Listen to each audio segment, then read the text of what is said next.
Olá, muito boa noite a todos vocês que estão conosco no TCL. Estamos aqui ao vivo, direto da primeira igreja do Evangelho Quadrangular, no nosso treinamento contínuo de líderes. Deus tem feito coisas tão especiais nesse tempo tão difícil. Deus é fiel em todo o tempo.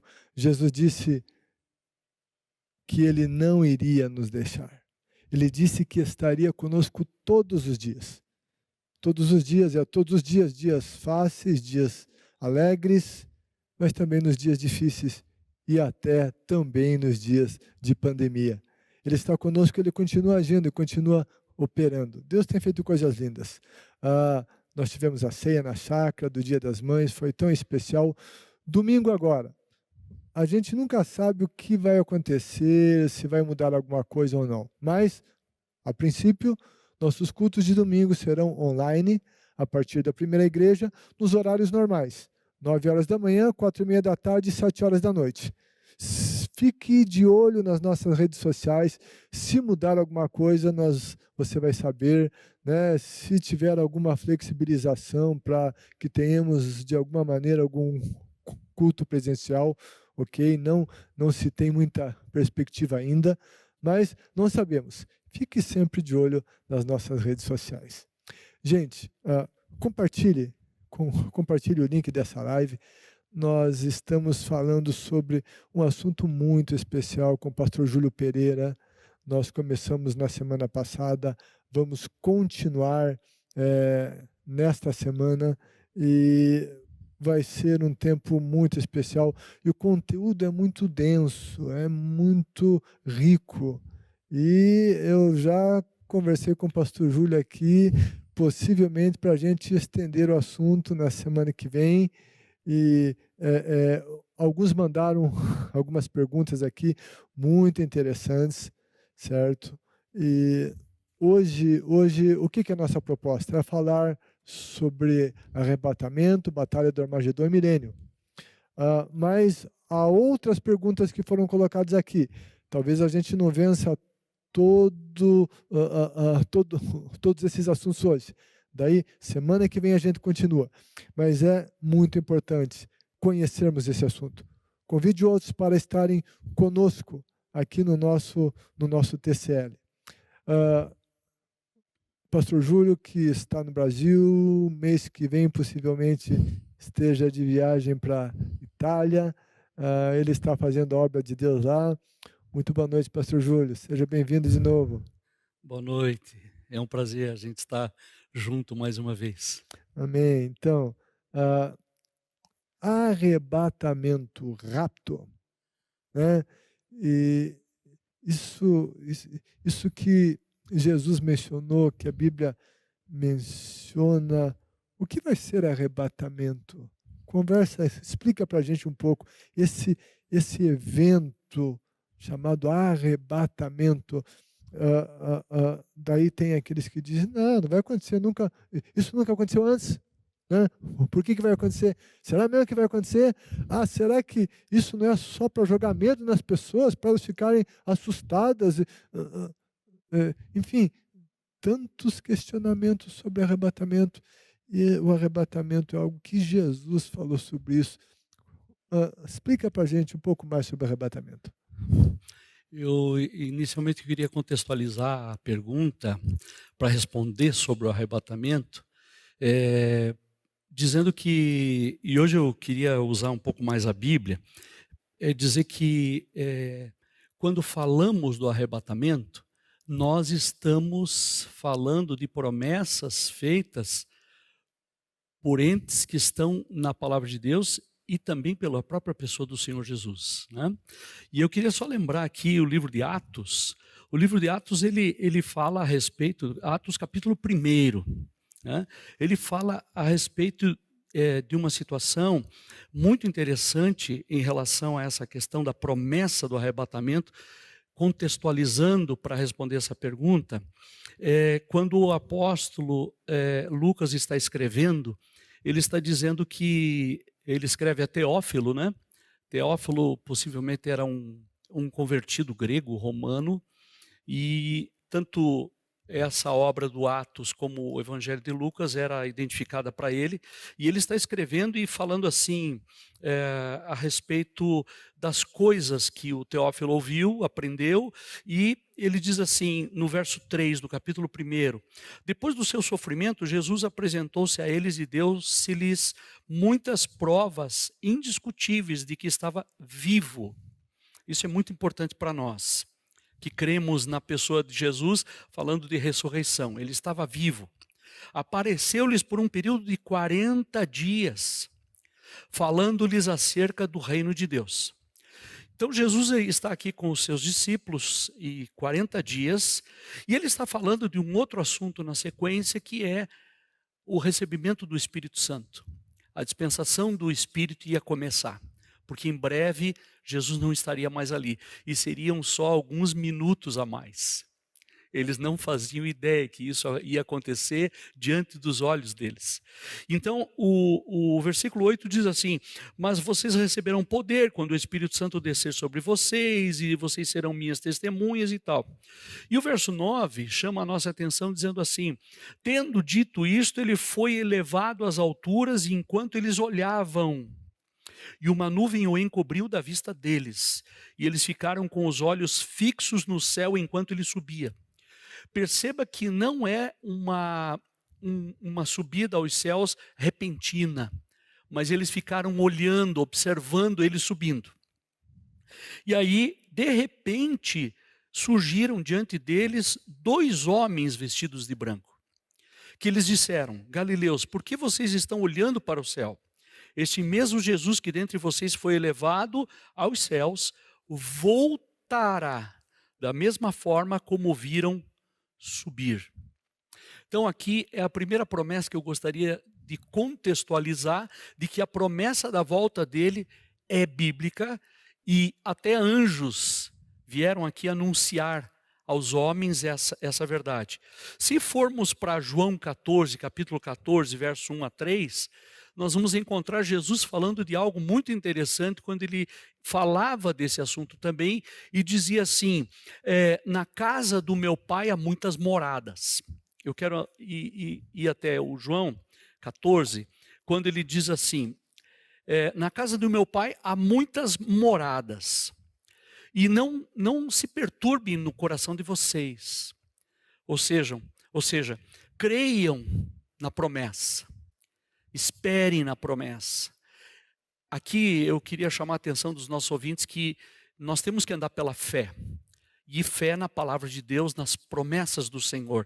E ele diz assim, e se eu for preparar lugar para vocês, eu voltarei, para que vocês estejam onde eu estiver, porque na casa do meu pai há muitas moradas. Muito bem, se nós formos olhar essa questão do arrebatamento, eu queria usar esses 2 textos para contextualizar a questão da promessa. Mas, entrando na questão arrebatamento propriamente dito, eu só gostaria de, inicialmente, falar um pouquinho dos sinais, que foi o que foi a nossa introdução da terça passada, quando nós falamos lá de Mateus 24, versos 6 a 8, quando o próprio Senhor Jesus disse que sinais estariam acontecendo nesse contexto em que nós estamos vivendo, e principalmente nós que somos os derradeiros do tempo da igreja, da graça, estamos vendo com uma intensidade muito maior do que antigamente. E em Mateus 24, 6 a 8, ele falou que nós ouviríamos dos rumores de guerras, as próprias guerras, as fomes, as pestes, como nós estamos vendo. E eu fiz uma ênfase dizendo que ele disse que aquilo não seria o fim, mas o princípio, e que tudo aquilo deveria acontecer. E ainda, falando sobre essa questão, se nós formos olhar essa questão lá no Mateus 24, no versículo 36 do mesmo capítulo, ele vai falar para nós de um outro sinal que é uma base para o nosso entendimento em relação a esperar Jesus. Porque não é só para ficarmos olhando os sinais, porque ele mesmo diz que esses sinais são apenas o princípio das dores. Mas no verso 32 eles dizem assim, aprendam a lição da figueira. quando os seus ramos se renovam e suas folhas começam a brotar, vocês sabem que o verão está próximo. Esse texto, ele está falando de verão, e o arrebatamento se chama também colheita, a grande colheita. E aqui Jesus está falando de que esse sinal deveria ser observado por nós. Quem é essa figueira? É a nação de Israel. E quando os seus ramos se renovam e suas folhas começam a brotar, nós temos que lembrar um pouco da história, quando em 14 de maio de 48, uma nação que tinha sumido do mundo, né? Na Segunda Guerra Mundial, 6 milhões de judeus foram queimados nos fornos do nazismo alemão, e essa nação ressurgiu em 14 de maio de 48, né, nas Nações Unidas. Oswaldo Aranha mesmo foi um brasileiro que confirmou diante do mundo inteiro que a ONU reconhecia Israel como uma nação novamente. E aí eles voltam, né? Hoje nós sabemos que Israel é uma das maiores potências do Oriente Médio, uma das melhores escolas de medicina do mundo. E isso nação de primeiro mundo.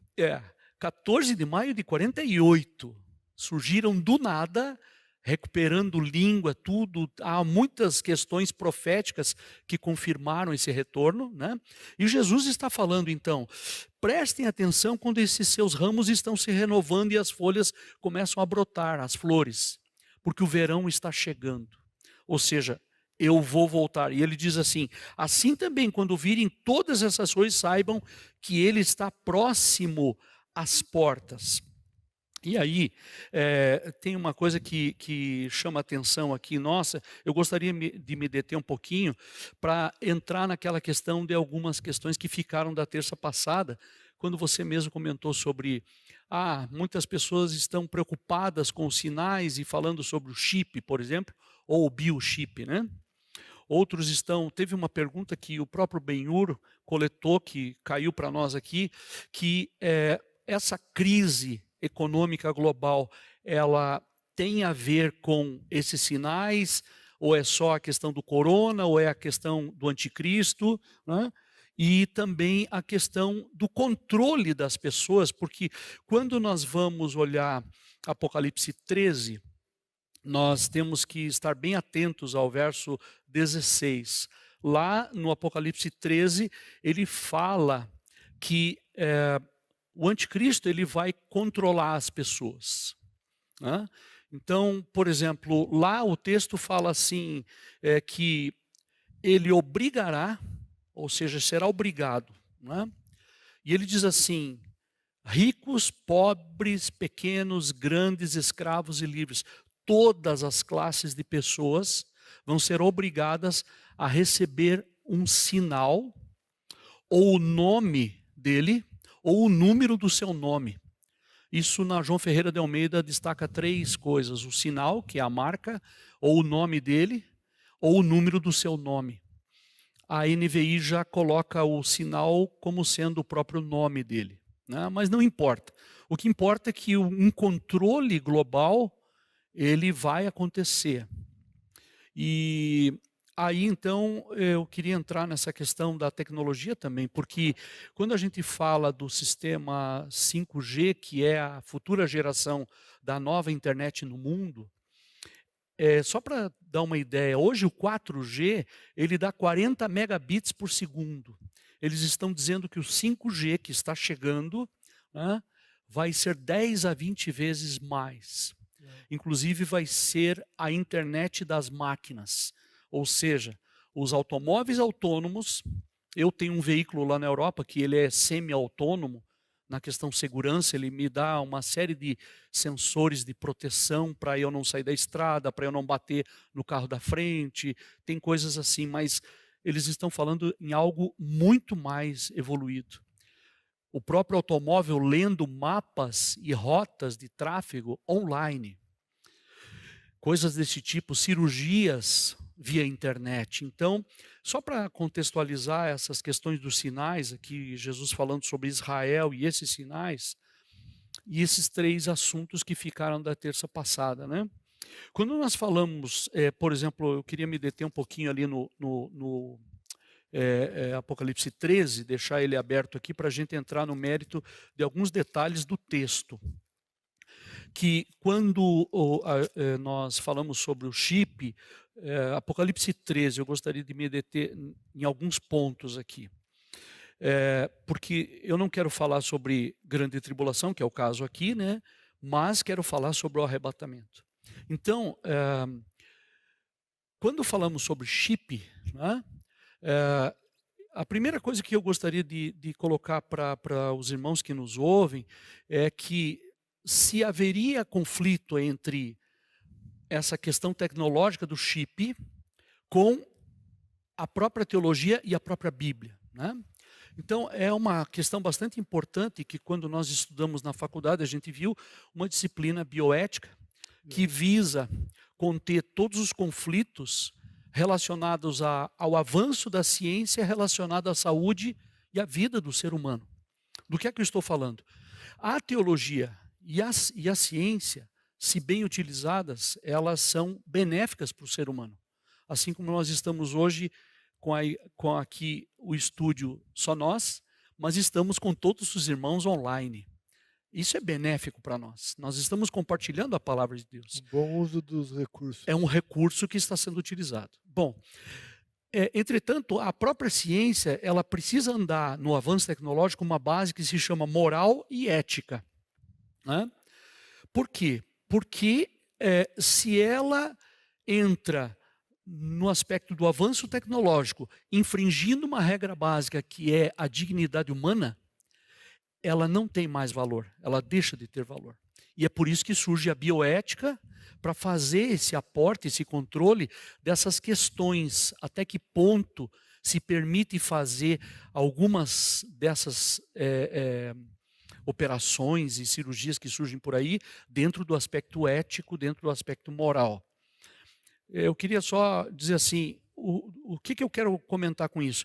Que é importante se colocar na balança que o que se conhece de tecnologia é como é aplicado versus a dignidade do homem. Se eu diria assim que seria como o avanço tecnológico submetido às leis de responsabilidade. Então, hoje a gente vê coisas acontecendo, né? Boas nessa área e coisas que não são boas, né? Há muitas cabeças nesse mundo pensando muitas vezes só em benefícios próprios. E aí a gente vê assim que se o homem usar esse conhecimento para se sentir autossuficiente, a própria fé vai ser abalada, né? E deixa de existir, a própria fé vai ser abalada. Entretanto, se o homem, dentro de todas as pesquisas e avanços tecnológicos que ele faz, usar para o benefício do ser humano e da sua dignidade, nós estamos dizendo que essa é uma questão importante para nós e útil. Né? Por quê? Porque a ciência está se preocupando não só no avanço tecnológico e no ganho econômico, mas principalmente com o benefício humano. E essa é uma questão bastante preocupante. Né? Por quê? Porque se o homem se sentir autossuficiente, a fé vai ser abalada e vai deixar de existir. Se o homem entender que todo o avanço que ele faz está relacionado ao poder e da criação daquele que fez todas as coisas, aí eu diria que a fé ela se mantém. Né? Porque o homem continua criando tudo para o bem do ser humano. Então essa questão é uma questão bastante importante, porque quando a gente fala do chip, nós falamos assim, não só na questão da fé, né, mas a Bíblia fala do chip. Para quem nos ouve essa noite, eu posso dizer assim, curto e grosso, né? Não fala do biochip e nem fala do chip. Mas a Bíblia fala aqui em Apocalipse 13, algo que chama muito a nossa atenção, que é o que eu gostaria de usar como texto. Quando ele diz assim que, eu vou ler o verso 16 do capítulo 13 do Apocalipse, que a besta que sai da terra, que é o falso Espírito Santo, que apoia a besta que sai do mar, que é o anticristo, que recebe todo o poder e autoridade do dragão, e aí nós encontramos 3 pessoas, por isso o 666, e eu já falo um pouquinho sobre isso, a trindade satânica. Esse falso Espírito Santo que dá vida à imagem da besta, ele diz assim, ó, também obrigou todos, como eu disse, né, pequenos, grandes, ricos, pobres, livres e escravos, a receberem certa marca na mão direita ou na testa, para que ninguém pudesse comprar nem vender, a não ser quem tivesse a marca. Aqui na NVI diz assim, que é o nome da besta. Ou seja, na João Ferreira de Almeida diz ou o nome da besta, ou o número do seu nome. Aqui a sabedoria, aquele que tem entendimento, calcule o número da besta, pois o número é o número de um homem. Seu número é 666. Então eu gostaria de entrar um pouquinho nessa questão.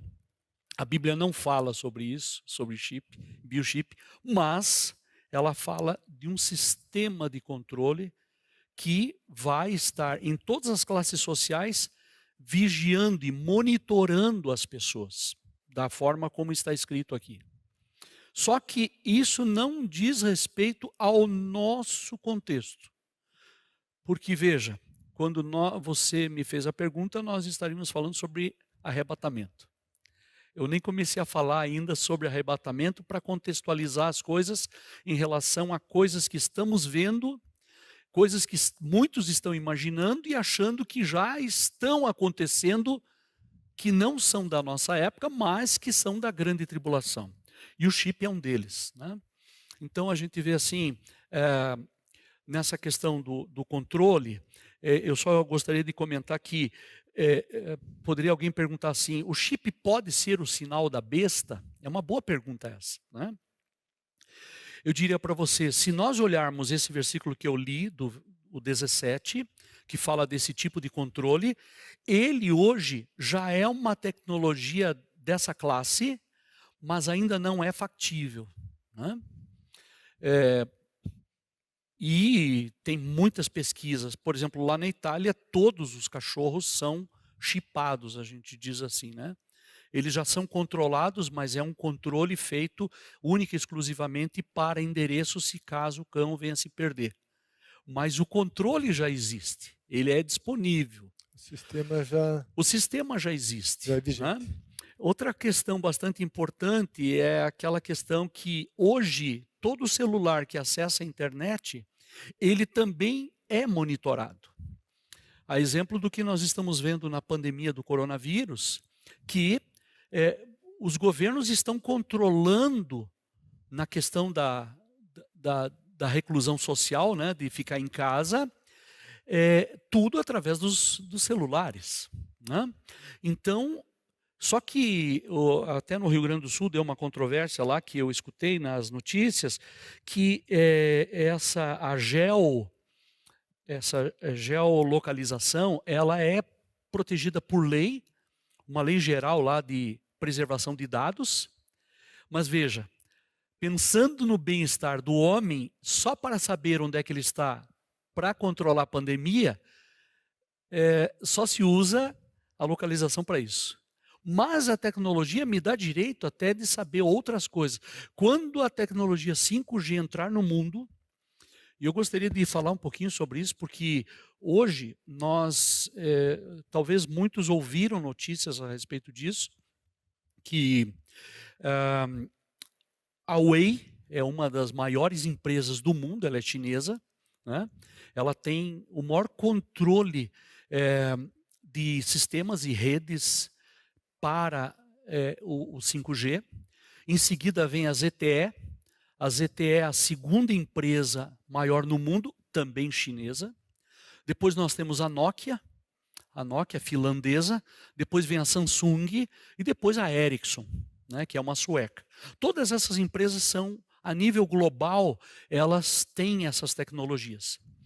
O que aconteceu recentemente, não sei se os nossos irmãos que estão nos ouvindo vão lembrar, é que o presidente Donald Trump, ele bloqueou a Huawei nos Estados Unidos. impedindo que eles fornecessem, que as indústrias americanas fornecessem para a Huawei produtos, hardwares e produtos que ela necessita. Por quê? Porque o Trump levantou uma questão dizendo que eles podem ser aqueles que vão fazer o controle cibernético global no mundo. E ele levantou uma questão dizendo que seria muito fácil eles entrarem em Washington, espionarem tudo sobre o governo americano e os cidadãos, né? Então, o Trump, nas notícias que a gente ouviu, ele bloqueou a Huawei, né? Eu, por acaso, tenho uma Huawei lá na Itália. Lá na Itália, a Huawei é muito forte, né?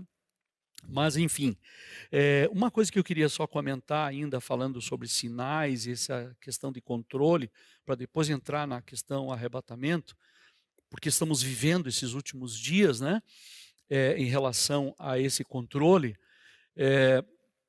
A Huawei, ela assinou um contrato com a maior empresa de internet, que é a Rússia, a MTS. E isso confirma que eles não estão parados e é dificílimo impedir que eles continuem crescendo. Os Estados Unidos estão tomando uma posição dupla, ou seja, é uma questão não só tecnológica, mas também econômica. Existe a questão econômica, mas por trás tem uma questão tecnológica, que é esse temor do controle da rede e da internet. Então, como eu disse aqui, carros autônomos, eletrodomésticos inteligentes, né, fazendo coisas sozinhos ou pela internet, cidades inteiras inteligentes, cirurgias acontecendo via internet, que já mostraram casos, né, e experiências nesse sentido. Os carros cada vez mais autônomos, que já estão, principalmente na Europa, em fases avançadas de testes, né? Então, essas questões, elas envolvem uma outra coisa, que é uma tecnologia que, com o chip, ela é muito fácil de fazer e estabelecer o controle da sociedade global em todas as camadas, como diz o livro do Apocalipse, aqui no verso 17. Então, está tudo se desenhando para isso. O que eu sempre dizia para os meus alunos lá no CVQ, principalmente, é que nós estamos vendo o palco sendo preparado. E volto a falar sobre aquela questão do bilhete na mão, porque Jesus está às portas e nós vamos ver coisas ainda maiores, e sempre em velocidade geométrica, nunca em avanços aritméticos, né? É exponencial o avanço tecnológico, né? Tanto que hoje a gente não aproveita mais o celular, né? Tem gente que coleciona celular velho em casa, tem medo, tem pena de jogar fora, mas é para isso, eles fazem, porque a tecnologia ela vem de uma forma assim, em avalanche sobre nós, né? E eu queria só entrar nesse mérito ainda, Silas, falando um pouquinho mais do chip, porque o BT952000 já é um chip que existe no mundo, ele é do tamanho de um grão de arroz, ele já foi desenvolvido e tal, e ele tem um transponder, né? Eles falam que ele já foi criado e desenvolvido, foram milhares de dólares gastos para que esse chip fosse desenvolvido subcutâneo, para fazer o controle, né, global de indivíduos e também, se for útil, para a questão comercial. Note que o verso aqui do texto, ele diz assim, para que ninguém pudesse comprar nem vender. Então existe um controle também sobre as pessoas nesse aspecto. Mas aqui eu estou falando isso, mas esse texto não fala da nossa época chamada graça. Está falando da grande tribulação. Isso é importante que se diga, e eu já vou mostrar um texto bíblico reforçando isso para nós, para quem nos ouve entenda que isso é uma realidade que está sendo preparada, mas ainda não é o momento, né? Tanto quanto Paulo fala sobre isso em Tessalonicenses 2. Mas em relação a esse chip, só concluindo, né, ele é indolor, ele não incomoda no organismo, pessoas que já começaram a usar. Eu não sei se em 2013, os nossos irmãos vão lembrar, houve um comentário assim global em relação a uma reforma na saúde pública americana no governo do Barack Obama, para colocar chip em todas as pessoas para fazer o controle sanitário das pessoas, né? Que seria muito mais prático, mais rápido, e eu volto a dizer na questão ética e moral. Se for usado de uma forma para preservar a dignidade humana, é útil, sempre será útil, né?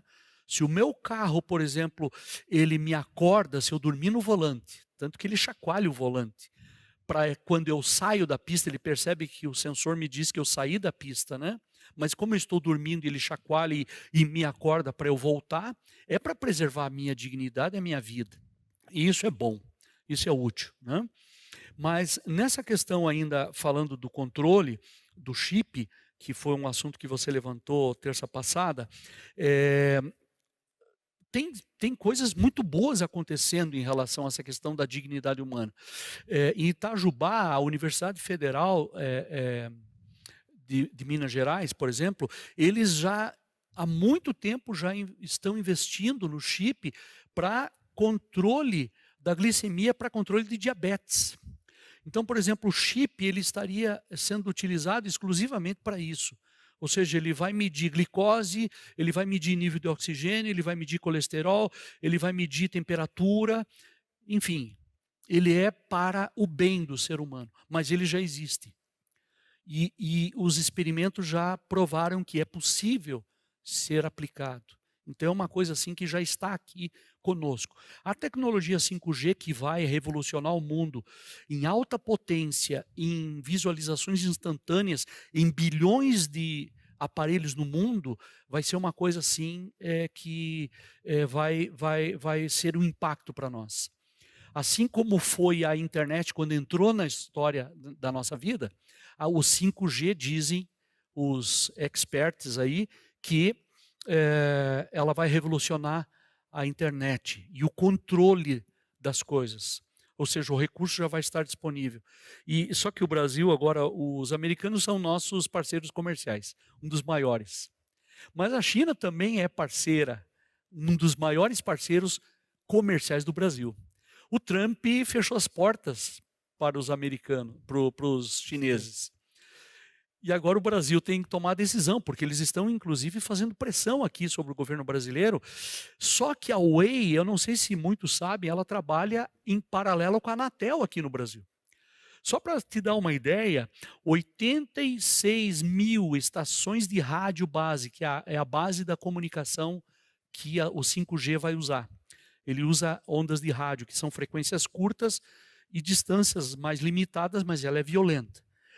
Das 86 mil estações rádio base que tem no Brasil, 70 mil foram construídas pela Huawei no Brasil. Então é uma situação economicamente assim difícil para dizer para o nosso parceiro comercial grande, que é a China, que compra muito alimento, não queremos mais você aqui dentro, né? Os americanos já podem bancar, né? Mas, então, quando o Ben-Hur falou sobre a questão da economia global, essa questão do coronavírus, todo mundo sabe que também é outra situação que provocou uma crise e ela vai se repercutir agora por muito tempo, né, em todas as áreas, e os economistas falam num efeito dominó. Porque como o fornecedor não fabrica mais porque a fábrica está fechada, o revendedor não revende, o consumidor não compra e o sistema todo entra em colapso, né? Eles falam do colapso da economia. Então, e por isso eles falam muito de manter aquelas questões essenciais, e principalmente na questão remédios e alimentos, né? Por isso que eles permitem que as pessoas saiam de casa para comprar comida ou remédio, né? Ou alguma outra necessidade de emergência. Mas, então, nessa questão econômica, ela também é um sinal, porque o anticristo ele vai controlar o mundo na questão alimentar, que é a necessidade básica número 1 do ser humano, que é a alimentação, né? Para que ninguém possa comprar nem vender, né? Aqueles que têm o nome ou o número do seu nome. Eu só queria entrar numa outra questão que nós não falamos. Um pouquinho. O que tem uma pergunta, né? Se, enfim, alguém vier e falar, olha, coloque um chip aí. Isso. Certo. É isso que eu gostaria de entrar quando eu falar em Tessalonicenses Então 2. tá bom. Só que eu gostaria de terminar falando aqui sobre essa questão do número aqui, ó. O seu número é 666, né? Quando nós falamos terça passada sobre o número 7, né, que a gente aprende que é o número da perfeição, mas ele é muito mais que isso, vem de uma raiz hebraica que exprime totalidade em alguma coisa. E aqui ele é uma unidade a menos que o 7, ou seja, é o número do homem sem Deus. E o 666 são, os teólogos falam muito sobre essa questão da trindade satânica, né? Eu não sei se os nossos irmãos aí, os ouvintes, já viram, né? Mas alguns talvez saibam, outros talvez não saibam. Tudo que nós compramos, por exemplo, no supermercado, ou até mesmo numa farmácia, seja onde for, tem um código de barras, né? E eu não sei se sabe, mas para que esse código de barras funcione, existe por trás dele um algoritmo matemático que o faz funcionar e ser reconhecido e validado para aquele produto, e que esse algoritmo tem o 666. Então, quer dizer, esse número já está aí, sabe?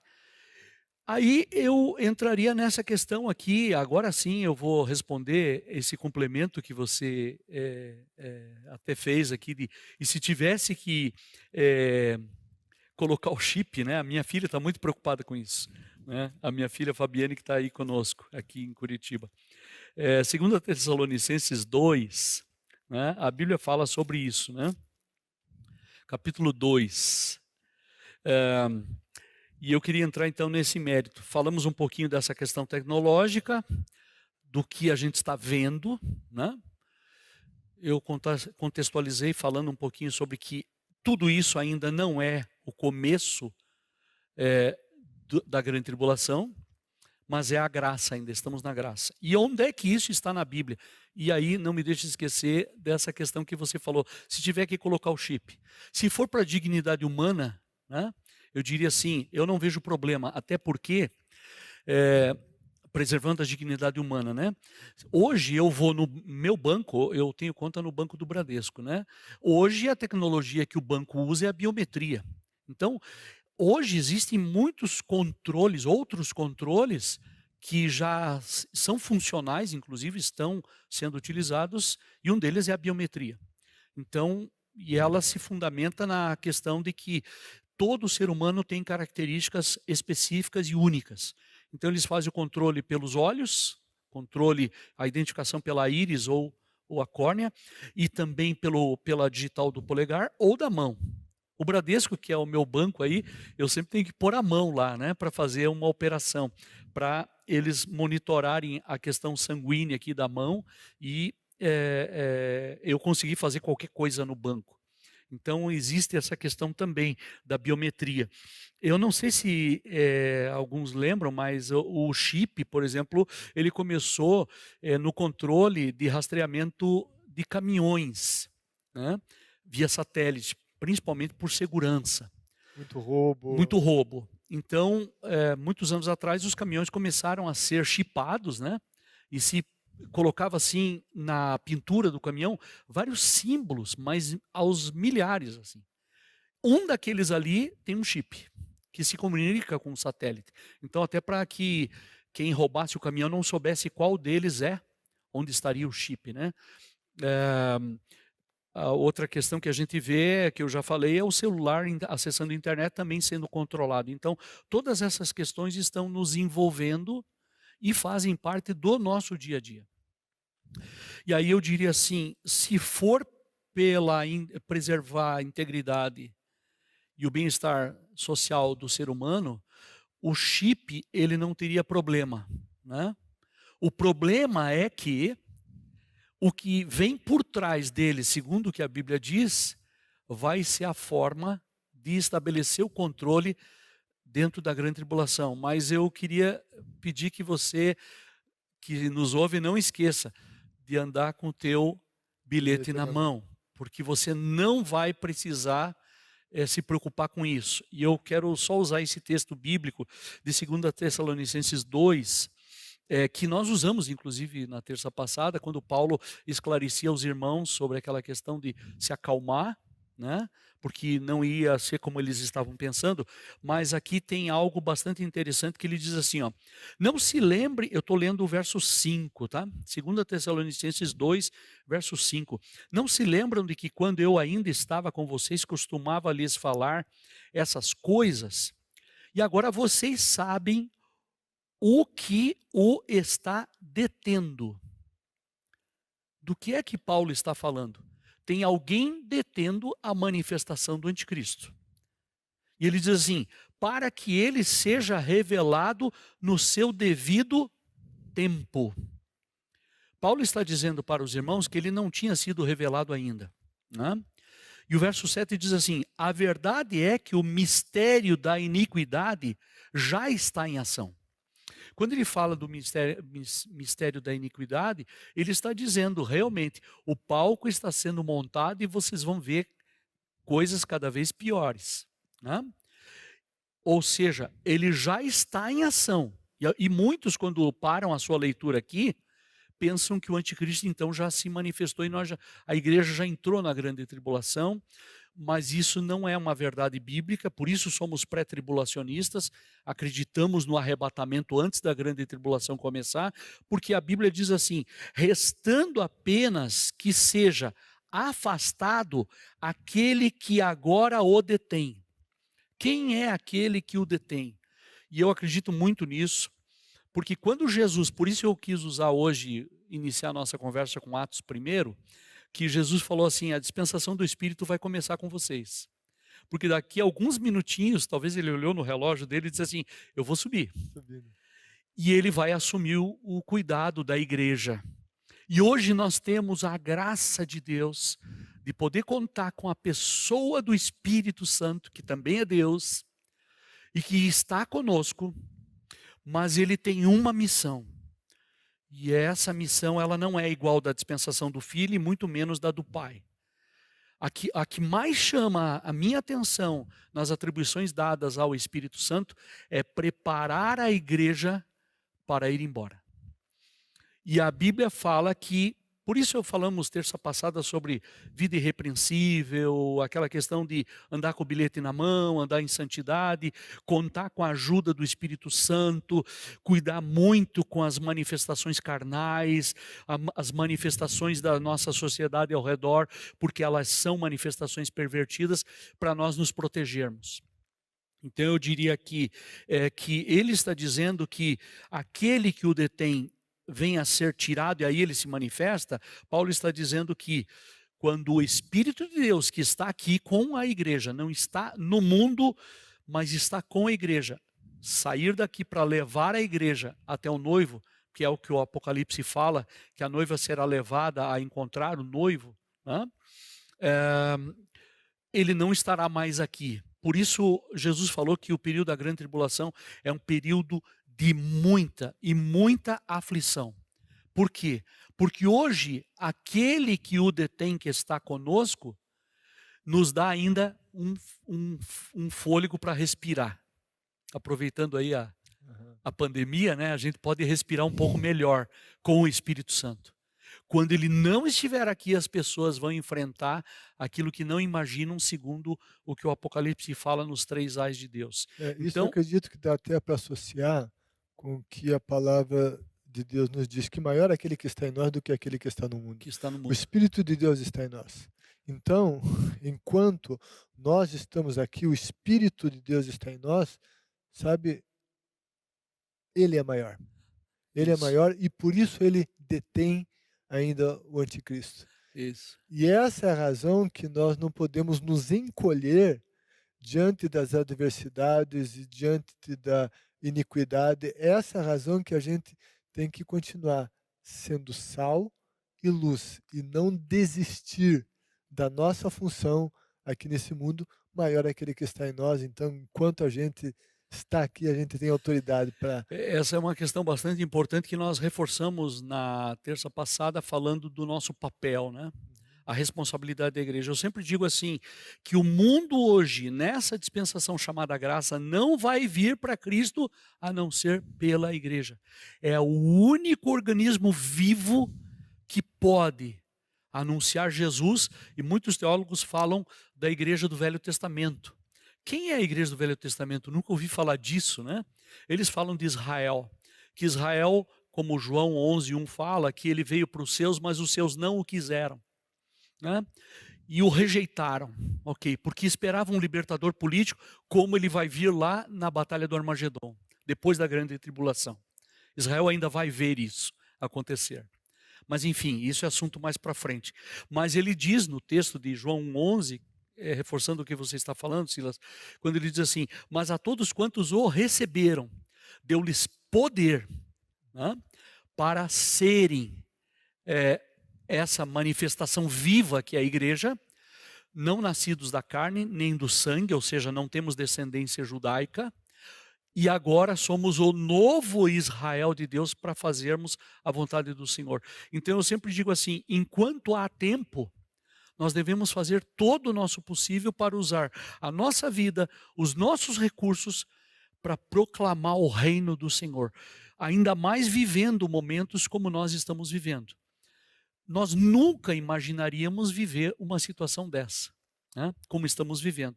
Então, só para concluir, ele diz assim, ó, quando aquele que o detém for tirado, aí então será revelado o perverso. Eu estou lendo o verso 8. Então será revelado o perverso, a quem o Senhor Jesus matará com o sopro de sua boca e destruirá pela manifestação da sua vinda. Aqui nós estamos falando já de batalha do Armagedon. A vinda desse perverso é segundo a ação de Satanás, com todo o poder, com sinais e com maravilhas enganadoras. Ele fará uso de todas as formas de engano e da injustiça para que os que estão perecendo, porquanto rejeitaram o amor à verdade. Então eu digo assim, alguém perguntou sobre isso na questão do arrebatamento, eu já vou começar a entrar agora na questão do arrebatamento, se haveria predestinação no arrebatamento. Então é uma questão bastante interessante essa, porque a Bíblia fala de predestinação ou não? A Bíblia fala, mas não individual. Já vou adiantando que a Bíblia fala que a igreja de Deus está predestinada aos céus. A noiva que está preparada, ela vai embora. Isso está predito. Agora, individualmente não. Isso nós não podemos afirmar porque essa doutrina não é bíblica, né? Uma vez salvo, sempre salvo. Mas, enfim, eu só gostaria agora de entrar em 1 Tessalonicenses 4. Eu respondi aquilo que você comentou do chip, sim, né? Que se for para manter a dignidade humana e o benefício para a saúde, né? Uhum. Eu até aceitaria, mas desde que haja esse entendimento e compreensão. É isso que a minha filha, ela muitas vezes me questiona, mas se ele for usado de uma forma que venha prejudicar a minha dignidade, a minha vida, como diz a grande tribulação. Tá, né? Eu não quero e não vou e não penso em estar aqui para isso. Então eu fico mais tranquilo, né? É isso que eu digo para ela. Então, vamos imaginar alguém fiel a Jesus, com compromisso com Jesus, anda com Jesus, está esperando Jesus. Se tiver um chip, isso não vai impedi-lo de subir com Jesus. Não, eu creio que não. Então, eu creio que não, porque eu diria assim, o controle que o chip vai fazer, ele vai ser utilizado de forma perversa na grande tribulação e não na graça. Uhum. Então é importante a gente entender que nós estamos vivendo manifestações, mas ainda não é o momento delas estarem sendo utilizadas conforme ele pensa em utilizar. Ainda que o mundo está sendo preparado para isso. O que é uma coisa que faz as pessoas pensarem dessa forma é que tudo aponta para as coisas que foram preditas. as profecias, e a pessoa começa a entrar nesse mérito. Então é muito importante a gente entender isso. Agora, quando a gente vai para 1 Tessalonicenses capítulo 4, né, aí eu gostaria de ir primeiro para Mateus 24, eu esqueci de um detalhe lá em Mateus, que fala muito interessante sobre, Jesus falou então um pouquinho sobre o quando será. Não sei se quem está nos ouvindo percebeu, mas eu falei quando vai acontecer o arrebatamento. Os sinais e principalmente estar atento à questão de Israel, né, como nação. O sionismo na Palestina, ele continua acontecendo ainda, né? Nós não temos como mensurar se Israel já floresceu e já brotou e está tudo pronto, né? É a única dúvida nossa. Mas eu queria só entrar no Mateus 24, verso 36, quando Jesus fala assim, ó, quanto ao dia e a hora ninguém sabe, nem os anjos dos céus, nem o Filho, senão somente o Pai. Agora, Jesus vai entrar no mérito de dar uma descrição do arrebatamento de uma forma assim que é preocupante. Me preocupa muito isso. Ele diz assim, como foi nos dias de Noé. E eu diria que, como foi nos dias de Noé, pode atingir pessoas que estão até mesmo dentro da igreja, e não só fora da igreja, pastor Silas. Por quê? Porque podemos ter pessoas dentro da igreja totalmente desatentas e achando que estar na igreja, mas vivendo de forma descuidada espiritualmente, é permitido. A Bíblia não entra nesse mérito de permitir coisas desse gênero. Isso entraria até essa aplicação da parábola das 10 virgens, ou seja, as 10 eram virgens, as 10 sabiam da vinda do noivo. No entanto, só 5 estavam de fato atentas para a vinda do noivo. Então deixa eu aproveitar o teu gancho então. As 10 virgens, a parábola das 10 virgens vem na sequência do capítulo 24. Só que tem uma coisa que eu queria chamar a atenção de quem está nos ouvindo, que as 10 eram virgens, 5 eram nécias ou loucas e 5 eram prudentes. Quando as 5 perderam o arrebatamento, conforme Jesus mencionou, porque o noivo levou as 5, mas ele ainda fala com essas 5 no final da parábola, versículo 12, ó. Ele diz assim, elas disseram assim, mais tarde vieram também as outras e disseram, Senhor, Senhor, abre a porta para nós. Mas ele respondeu, a verdade é que não as conheço. Essa questão de não as conheço, isso me traz um temor muito grande, porque nós podemos estar até dentro da igreja, mas não sermos conhecidos pelo Senhor. Por estarmos vivendo uma vida que não condiz com aquilo que a palavra de Deus diz que devemos viver. Então Jesus disse assim, será como nos dias de Noé. Também será a vinda do Filho do Homem dessa forma.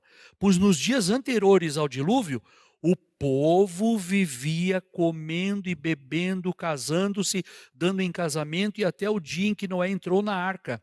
E eles não perceberam, até que veio o dilúvio e os levou a todos. Assim acontecerá na vinda do Filho do Homem.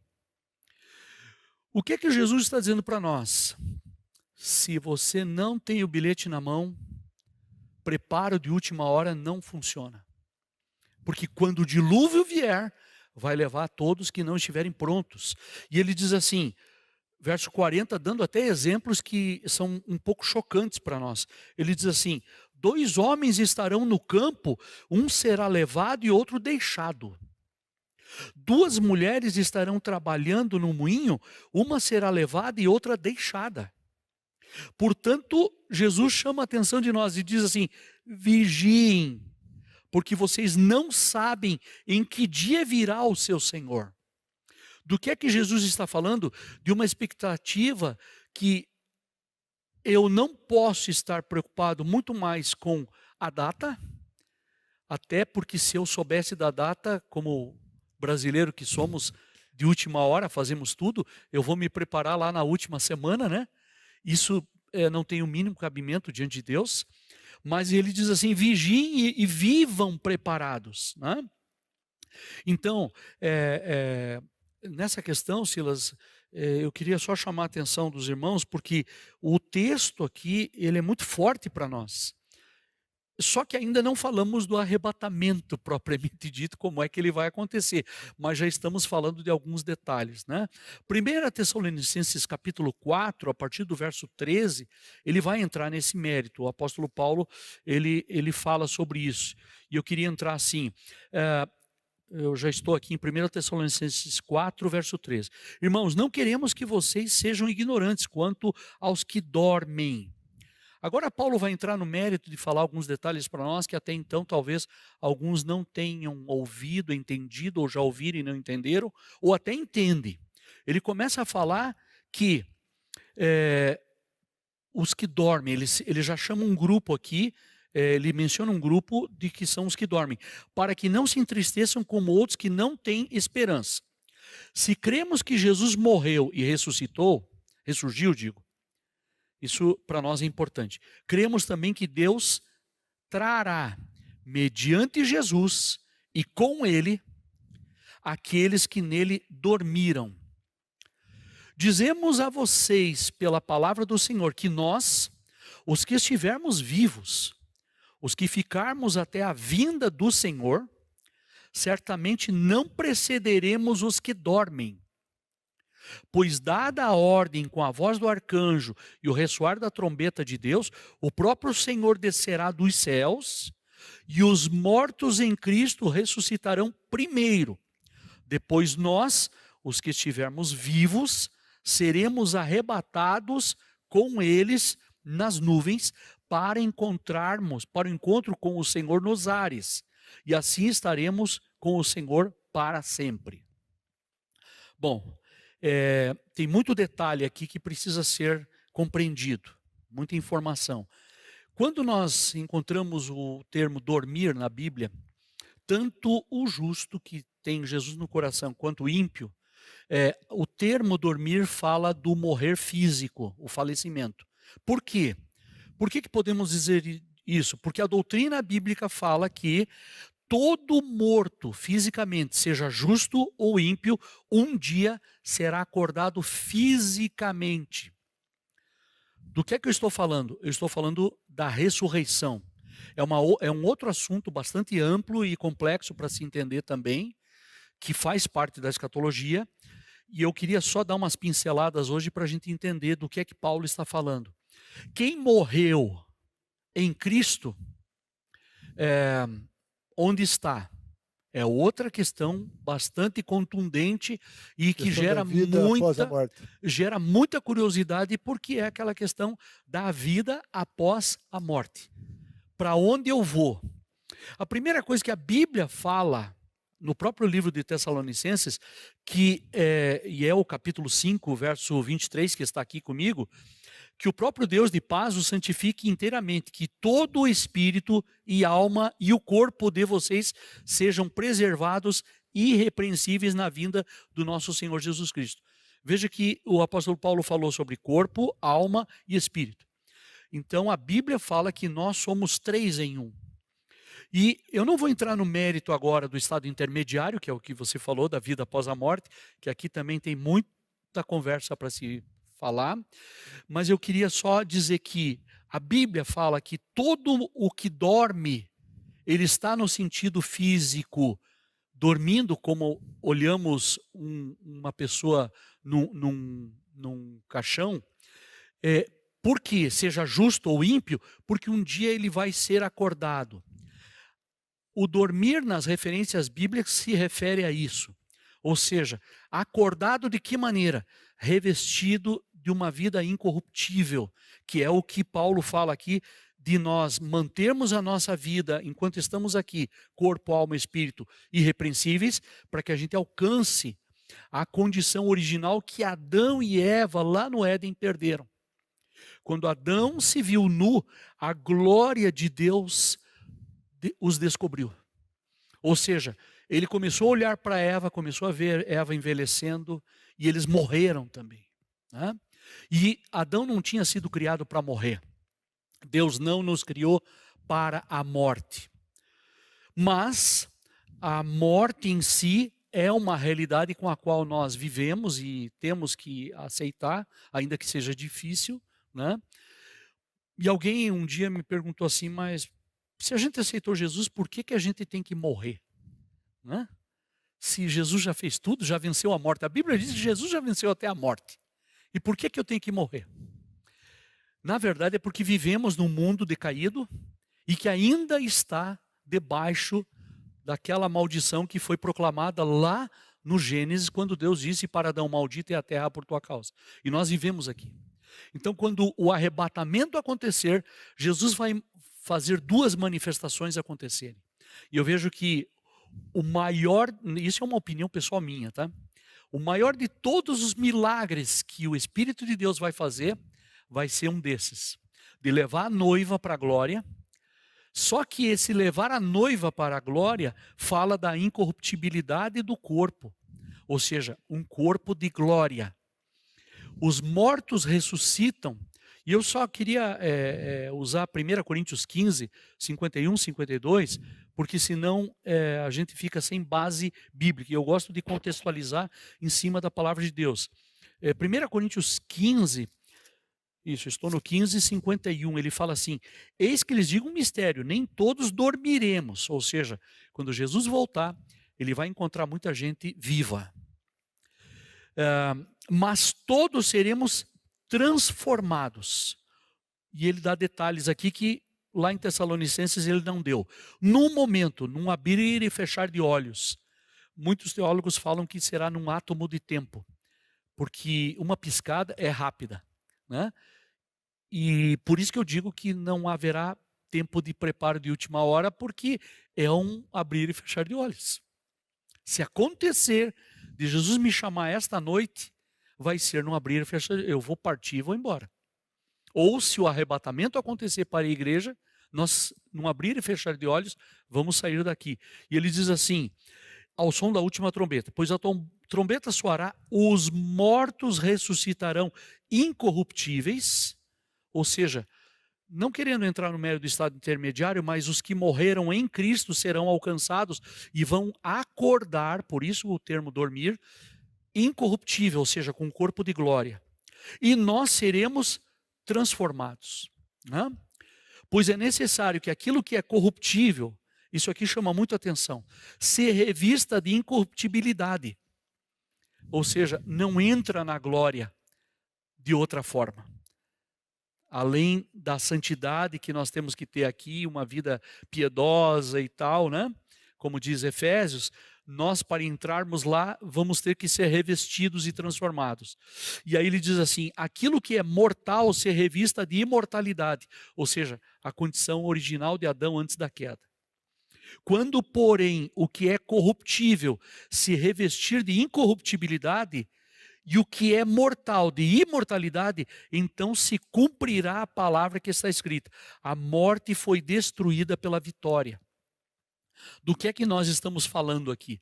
Nós estamos falando de que essa questão da incorruptibilidade envolve o entendimento que nós temos que ter que o que Jesus fez na dispensação da graça, falamos um pouquinho de dispensações terça passada, que o que Jesus fez na dispensação da graça teve repercussão em todas as dispensações anteriores e posteriores, futuras. Ou seja, o efeito da morte e ressurreição de Jesus, ele tem um efeito de alcance retroativo e progressivo. Ou seja, porque ele é, como muitos falam, a menina dos olhos na graça. Alguns perguntaram para nós aqui com relação a milênio, né? Que nós tentaremos entrar no milênio ainda. Eu acho que milênio a gente deixa para a semana que vem. Isso. Né? Então a gente tem muita coisa, muito detalhe, né? Mas só retomando, muito importante essa tua explicação do que é dormir, porque tem muita gente que acha que morreu, dormiu, literalmente está dormindo como se tivesse, ou seja, não tem nada a ver. O sono da alma. E que não tem nada a ver. E isso é uma heresia. Isso é uma heresia. Sono da alma é heresia. E eu reforço isso, Silas, porque a Bíblia fala em Lucas 16, Jesus contou isso e falou isso, foi ele que declarou isso, que quando a pessoa falece, né, porque existe a morte natural, a morte espiritual e a morte eterna. Existem 3 tipos de morte.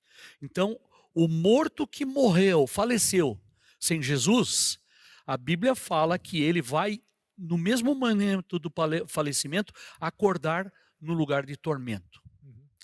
O que morreu, falecido em Cristo, ou seja, não estava morto espiritualmente, ele vai perder a consciência para com esse mundo, mas acordando no outro que é de descanso e de felicidade.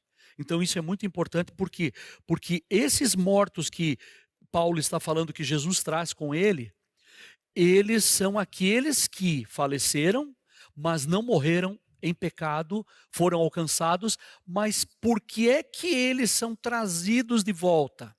Isso é muito importante. Eu queria só entrar no mérito, se nós formos lá para, eu não sei o nosso tempo, mas talvez só para complementar, né? Eu queria usar Hebreus capítulo 11. Hebreus capítulo 11, ele fala a respeito de uma coisa que é muito interessante para nós entendermos essa questão dos que morreram, né, em Cristo, que ele traz consigo, porque é a colheita, como eu li lá em Mateus 24, o versículo 36, né, para frente, que é a colheita, e ele diz assim, Hebreus 11, 39, esse texto ele é muito complexo, é difícil de entender, mas com um pouco de explicação a gente consegue entender. O autor aos Hebreus, ele fala assim, todos estes, falando dos heróis da fé, e não só deles, porque aqui Hebreus 11 fala dos heróis da fé, mas todos os que morreram na esperança na qual obedeceram o Senhor e na sua época foram fiéis, ele diz assim, todos estes receberam bom testemunho por meio da fé. Ok. No entanto, nenhum deles recebeu o que havia sido prometido. Ou seja, eles não alcançaram a graça. Morreram antes. Seja na lei, seja, enfim, em todas as dispensações, começando por inocência, consciência, governo humano, promessa e a lei. Estamos na graça, né? E é interessante chamar a atenção para uma coisa que João 3,16, que eu não queria esquecer de falar sobre isso. Deus amou o mundo de tal maneira que deu seu Filho, para que ninguém pereça, mas todo mundo seja alcançado. Muitos dizem assim, então aqui na nossa época vai ser assim, que maravilha e tal. E coloca o seu pensamento única e exclusivamente na graça. Pensando que aqueles que foram fiéis lá atrás não têm essa oportunidade muitas vezes. Isso é subestimar o amor divino que Deus tem para com todos aqueles que foram fiéis desde a primeira dispensação, como o próprio Noé, como Moisés. Eu estou falando só de alguns ícones da Bíblia, mas todos aqueles que foram fiéis, né? Então ele diz assim, no entanto, nenhum deles recebeu o que havia sido prometido. Eles não alcançam a graça, a salvação, porque Jesus não havia morrido. Porque tem algo na palavra de Deus que nos diz que nada é feito sem o Filho de Deus. Do que é que eu estou falando? Da manifestação do dom gratuito de Deus, que é o que Paulo fala, que só depois que ele morre e ressuscita, esses que não alcançaram o que havia sido prometido, aí diz assim, mas Deus havia planejado algo melhor para nós. O que quer dizer isso? O melhor para nós é que nós estamos vivendo o período em que o Cordeiro de Deus foi sacrificado. E ainda que eu não vi, você também não viu, são 2020 anos para trás no nosso calendário que é romano, né? Mas o Espírito de Deus tem autenticado isso nos nossos corações, de que Ele morreu, está vivo e me salvou. Então é isso que o autor aos Hebreus diz assim, mas Deus havia planejado algo melhor para nós, para que conosco fossem eles aperfeiçoados. Ou seja, esses que não alcançaram, porque Jesus ainda não havia morrido, e é importante que se diga que Colossenses 1,18 fala que Jesus tem que ser o primogênito e ter a primazia em tudo. E ele é o primogênito de todos os mortos. Do que é que o autor os apóstolos, os autores bíblicos estão falando que Jesus, se não tivesse morrido e não tivesse ressuscitado, até os que esperaram nas promessas de Deus ainda não teriam esperança alguma. Por isso era necessário. Então, teve uma pergunta que veio para nós aqui falando sobre, penso que nós talvez alcancemos tempo para responder num outro momento, a batalha de Miguel e Satanás. Houve batalha no céu. Irmãos, eu nunca pensei que no céu tinha batalha, mas a Bíblia fala que houve batalha no céu. Ou seja, do que essa pergunta fala? Essa pergunta está falando de que o princípio da maldição, ele vem atrás do homem, desde a queda. E em todas as dispensações, o princípio da maldição persegue o homem através dos impérios, no sonho da estátua de Nabucodonosor, quando Daniel a viu, dos 4 animais que Daniel a viu, do que João viu também os 4 animais. Então tudo isso vem, o princípio da maldição. Quando nós falamos sobre Batalha do Armagedon e falamos que Jesus vem e com o sopro da sua boca vai destruir o anticristo, matá-lo, ele está dizendo, o princípio da maldição vai ser agora destruído definitivamente pelo princípio da graça. Isso é maravilhoso. Qual é o princípio da graça? A morte e a ressurreição do nosso Senhor Jesus. E é por isso que ele diz assim, para que conosco eles sejam aperfeiçoados. Ou seja, se nós temos esse privilégio, eu diria assim, estávamos falando aqui antes de iniciarmos o nosso tempo, né? Que nós humanos temos um mau hábito que é aquele de só valorizar muitas vezes aquilo que nós perdemos, só depois que a gente perde, né? E eu diria assim, nós não podemos perder essa maravilhosa, infinita e gloriosa graça que é a pessoa do Senhor Jesus, o que Ele fez por nós. Né? Nele está a nossa salvação e Ele está para voltar. Exatamente. E voltando um pouquinho na primeira passagem que você leu de Atos, capítulo 1. Capítulo 1. E daí no versículo 11 diz assim, que eles disseram, Galileus, por que vocês estão olhando para o céu? Este mesmo Jesus que dentre vocês foi elevado aos céus, voltará da mesma forma como o viram subir. Essa mesma forma tem esse aspecto de que Jesus subiu nas nuvens, voltará nas nuvens, mas um outro detalhe, Jesus subiu fora da vista daqueles que não estavam com ele, que não tinham expectativa nele. Esses que viram Jesus subir foram aqueles que ouviram falar que Jesus estava lá, obedeceram à convocação de Jesus. Estes é que viram Jesus subir. Os outros que não tinham compromisso com Jesus não viram Jesus subir.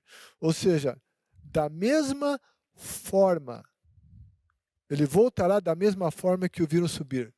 Então, o mais importante é esse compromisso com ele. Compromisso. É o nosso compromisso com ele. No arrebatamento a gente esteja com o bilhete na mão. Bilhete na mão.